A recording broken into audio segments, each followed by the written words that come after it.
Universales. Si vas seguro, estás tranquilo. Existen condiciones para declarar al lugar a formación de causa en contra de Vladimir Osman Aguilar. En el caso que se sigue contra el magistrado de la Corte Suprema de Justicia, Vladimir Aguilar, por su involucramiento en el caso TCJ, la Comisión Pesquisidora decide recomendar al Pleno del Congreso que se le retire la inmunidad. En otras noticias, más de 100 parejas acudieron al llamado realizado por el RENAP para poder contraer matrimonio civil.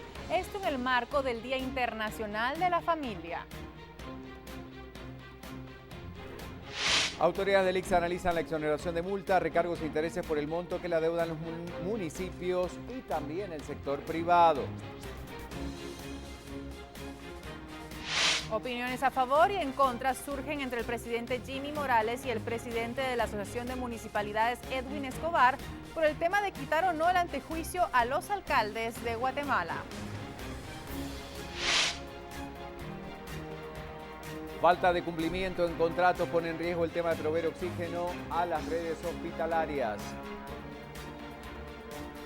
¿Y qué sucede en el mundo? Con algunos inconvenientes, los dominicanos acudieron a las urnas con el fin de elegir a sus próximas autoridades. Les tenemos los detalles de esta jornada cívica en República Dominicana. Y hemos tomado la decisión. El presidente de El Salvador dice que no va a reconocer el gobierno interino de Brasil por manipulación política.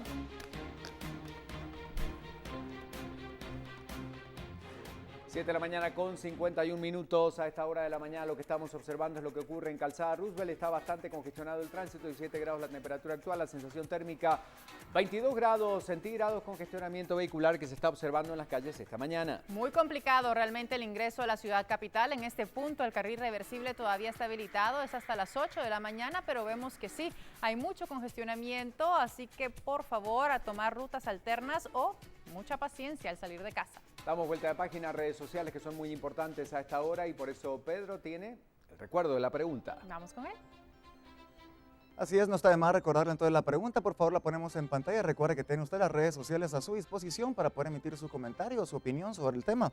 ¿Cuál cree que debe ser la decisión del presidente Jimmy Morales para sancionar o vetar las reformas a la ley electoral y de partidos políticos? Recuerde que tiene el hashtag BLM Noticias y el hashtag BLM Ley Electoral para que usted pueda hacer su comentario en esta mañana. Desde muy temprano se lo recordamos y esta vez pues no está de más hacerle siempre pues ese recordatorio para que usted sea parte de BLM Noticias y podamos entonces saber cuál es su comentario al respecto de este tema. Seguimos entonces 7:52 de la mañana. Adelante, compañeros. Gracias, Pedro. Y siguiendo con temas del país, hay títulos y datos que son más que interesantes porque la crisis de sequía afecta a más de 3.5 millones de personas en Centroamérica. Esta sequía que ha agudizado sobre todo la situación de inseguridad alimentaria y ha aumentado considerablemente los niveles de desnutrición y las enfermedades como la diarrea. Entre otras tantas, es un tema muy interesante, Anitza, que hay que analizar y hoy arranca un foro regional centroamericano este martes, mejor dicho, impacto del riesgo de sequía y otros efectos adversos del cambio climático. Y justamente estaremos hablando de nuestra realidad, de toda Centroamérica y lo que se va a abordar en este foro con Iván Aguilar, que ya está aquí con nosotros, coordinador del programa Reducción de Riesgos y Derechos en Crisis Oxfam Guatemala. Bienvenido, Iván, a Viva la Mañana. Bienvenido, gracias por acompañarnos. Bueno, foro regional, varios países preocupados, el corredor seco no solamente es un tema que afecta a Guatemala, sino a toda la región centroamericana. ¿Cuál es el objetivo de que se reúnen y qué van a abordar? El objetivo del foro básicamente es analizar cuál es la situación actual en el corredor seco, cuáles son las acciones que están en marcha hasta el momento y cuáles son las brechas que quedan por cubrir. El foro va a reunir a todos los países que integran el SICA, el Sistema de Integración Centroamericano. Van a participar representantes de las protecciones civiles de los países que integran el SICA, técnicos y personal de Naciones Unidas para discutir sobre la problemática. La idea es hacer un punto sobre la situación y prepararnos para la participación de Centroamérica en la Cumbre Mundial Humanitaria que se estará desarrollando en Turquía el 24 y el 25 de mayo. A una semana de esto, para entrar en contexto sobre la realidad de Guatemala, ¿hay cifras que puedan compartir para que realmente tomemos conciencia de qué es lo que está sucediendo y a cuánta gente realmente está afectando en nuestro país, Iván? Claro, de 2012 para acá, la instalación del fenómeno del Niño en Centroamérica y el mundo ha ocasionado déficit de lluvias que han afectado la producción de granos básicos para consumo familiar. Esto ha afectado a casi 1,5 millones de personas en Guatemala. Este 1,5 millones de personas ha sido afectado con esta pérdida de cultivos desde 2012. 2014 y 2015 fue particularmente fuerte, y de ahí que están entrando en un proceso de inseguridad alimentaria grave, ¿no? Bueno, estamos hablando de 1,5 millones de personas, bien lo decía nuestro invitado, que necesitan esta ayuda alimentaria, pero esto al final se transforma en una red de otros problemas, ¿verdad? Porque a partir de la alimentación y de toda esta generación de conflicto hay muchas otras cosas que están afectando a estas familias. ¿Cree que realmente hay objetivos claros que se puedan llegar a alcanzar en esta reunión, al menos para tratar de establecer un plan conjunto con otras naciones también afectadas por este tema y que se pueda accionar? Sí, la idea, además de plantear acciones para responder a la coyuntura actual, al problema inmediato, es plantear soluciones que permitan reducir la vulnerabilidad de estas familias y que el impacto del cambio climático sea mucho menor en otras oportunidades, ¿no? No va a ser la última vez que se va a presentar un problema de falta de lluvias en el corredor seco, y la idea es que se discutan estas soluciones y en el marco del SICA, que es el órgano coordinador para Centroamérica, se planteen acciones conjuntas y coordinadas entre los gobiernos. Y buscar a lo mejor otras soluciones que no dependan, por ejemplo, únicamente del grano, que vemos que también lo han perdido, como cifras que ustedes están proporcionando, en un 80 o 100% de estas familias. Claro, la idea es buscar alternativas de medios de vida para que las familias no dependan exclusivamente de la agricultura de autoconsumo, ¿no? Y luego también mejorar los mecanismos de protección social, como las transferencias monetarias condicionadas, y los servicios básicos de salud, que son fundamentales para que las familias no entren en una situación de inseguridad alimentaria grave, ¿no? Bueno, llegan todos los participantes de este importante foro. Habrán desde mañana paneles regionales donde se va a hablar de situación climática, análisis de comportamiento de desastres en riesgo, y lo más interesante es el poder conocer en unas mismas mesas cuáles son las experiencias nacionales y lo que están haciendo países como Costa Rica, El Salvador, Honduras, Panamá, además de Guatemala, y por supuesto los insumos hacia la Cumbre Mundial Humanitaria. Al final allí está uno de los puntos centrales, saber cómo encaramos como conjunto, como grupo, como bloque, el resto que se puede presentar a este bloque, ¿no? Claro, en la Cumbre Mundial Humanitaria que se va a desarrollar en Turquía, la idea es posicionar los problemas que enfrenta la región centroamericana y que sea reconocida finalmente como una de las regiones más vulnerables del mundo. Sí que se habla que Centroamérica es bastante vulnerable, pero al final en los documentos oficiales no aparece como una de las regiones priorizadas para asignar fondos directamente, ¿no? Entonces, una de las ambiciones de este foro también es llevar elementos suficientes a esa cumbre y hacer que esa priorización sea efectiva en los documentos que son vinculantes, ¿no? y que representan que recursos financieros lleguen a la región para resolver esa situación de vulnerabilidad que enfrentamos. Y compromiso también a lo mejor de las autoridades locales y de todos los guatemaltecos, ¿verdad? Exactamente, ¿no? Claro, eso tiene que ver con el compromiso y la obligación de los estados de proteger a sus ciudadanos, ¿no? Y de invertir para que cada vez el impacto de los desastres sea menor. Muchísimas gracias y los esperamos para las conclusiones, porque el foro arranca mañana, pero nos gustaría conocer cuál es la conclusión de este tema central: impacto del riesgo de sequía y otros efectos adversos del cambio climático. Gracias por acompañarnos esta mañana. Iván, gracias a ustedes. Ha sido muy amable, temas importantes, este foro regional centroamericano que se realiza en el país. Muchas gracias por acompañarnos. Vamos con las noticias del país.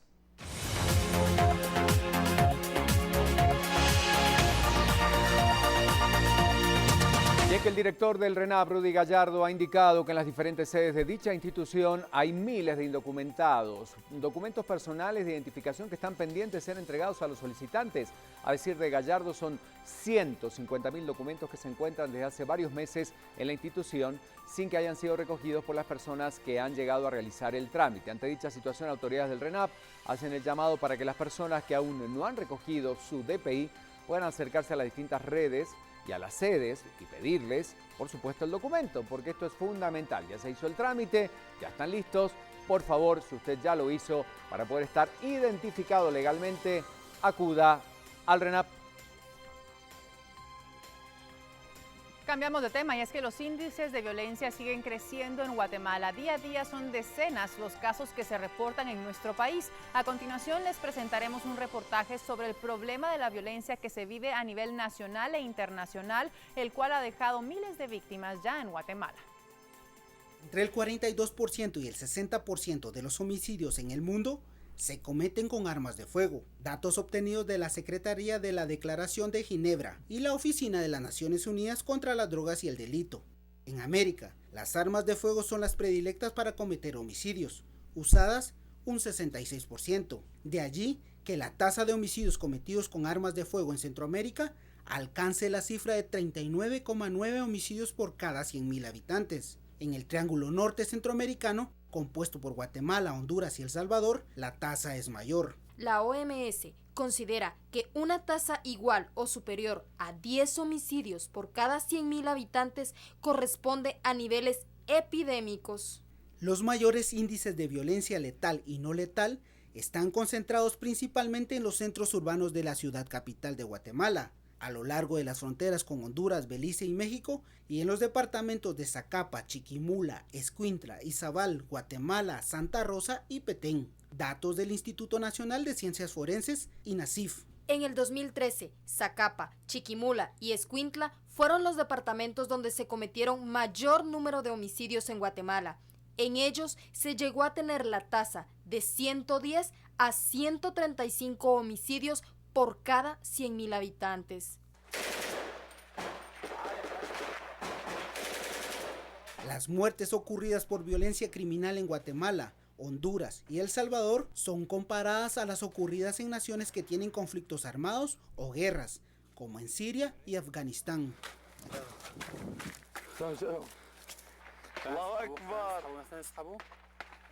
La desigualdad y la pobreza son aprovechados por los grupos al margen de la ley para realizar sus actividades ilícitas. El narcotráfico, las maras, los poderes ilícitos y grupos clandestinos son expresiones del crimen organizado que han adoptado estrategias de violencia heredadas del conflicto, con fines de acumulación de beneficios y de garantizar la impunidad. Las drogas, detonante de la prevalecencia de la violencia y armas en la región, continúan alimentando el círculo vicioso de la violencia y contribuyendo a la ola de delincuencia en las zonas fronterizas, a lo largo de los corredores del narcotráfico y en las zonas urbanas donde las maras y pandillas están involucradas en el narcomenudeo y la extorsión. En Guatemala, los altos niveles de corrupción e impunidad contribuyen a aumentar la desconfianza hacia las instituciones del Estado. Además, el Ministerio Público y de Gobernación, que son parte del brazo fundamental de la justicia, carecen de recursos, lo que influye adversamente en la prestación de la seguridad a la población. En algunos municipios de Quetzaltenango, como en otros departamentos, han llegado a formar grupos de vecinos organizados contra la delincuencia, quienes por resguardar sus hogares de la delincuencia común, sacrifican su integridad física, armados con pasamontañas, linternas y radiocomunicadores. Estos 11 años se ha soportado frío, lluvia, cuando es de día, también el calor que a veces nos ha tocado que estar cuidando, sobre todo cuando hay compañeros de que también reciben unas llamadas anónimas o extorsiones, como le decimos, también hemos estado en eso. Un policía por cada 900 habitantes en Quetzaltenango, y esa ausencia se replica en todos los departamentos del país. Los que están ahorita en el departamento son más de 1,000 elementos policiales. ¿Cuántos son? Para una cantidad de 90,000, no, son 80,000 habitantes a nivel departamental.